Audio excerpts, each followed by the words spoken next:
मित्रांनो, नाजो मानव साहेबाला कोण ओळखत नाही. अख्खा महाराष्ट्र त्यांना निसर्ग कवी म्हणून ओळखतो. आणि त्यांचीच एक गाजलेली कविता आहे. म्हणजे ती कविता आहे की या नभाने या भुईला दान द्यावे. आणि त्याचीच एक पुढची ओळ आहे की कोणतं पुण्य आज असं येई फळाला की जोंधळ्याला चांदणे जखडून जावे. मित्रांनो, बरोबर आहे, पण आज विचित्र परिस्थिती आहे. म्हणून नादोमानूर साहेबांची क्षमा मागून मी थोडं यावर एक वेगळी अशी कविता तयार केलेली आहे किंवा माझं म्हणणं मांडलेलं आहे. मित्रांनो, आज जर बघितलं तर शेतकऱ्यासारखं वाईट जीवन हे कोणतंच नाही. एवढी बकाल अवस्था आज शेतकऱ्याची झालेली आहे. आसमानी सुलतानी संकटांनी शेतकरी अगदी जेरीस आलेला आहे. म्हणून सर्वात जास्त जर बिकट परिस्थिती आज आपल्या देशामध्ये असेल ती शेतकऱ्याची आहे. एकतर अवेळी पाऊस, दुष्काळ त्याच्या पाठीला फुललेला.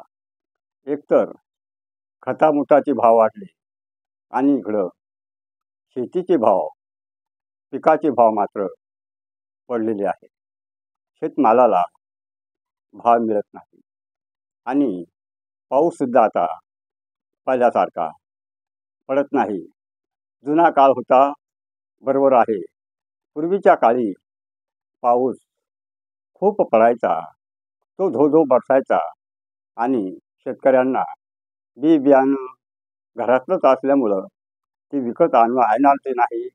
आणि खत म्हणजे घरातील जनावराचंच होतं, त्याच्यामुळं हे सुद्धा विकत घ्यायचं काम नव्हतं. म्हणजे त्यावेळेस खरा शेतकरी हा बळीराजा होता. आज तो फक्त बळजबरीचा राजा झालेला आहे. शेतकऱ्याचा बळी चाललेला आहे.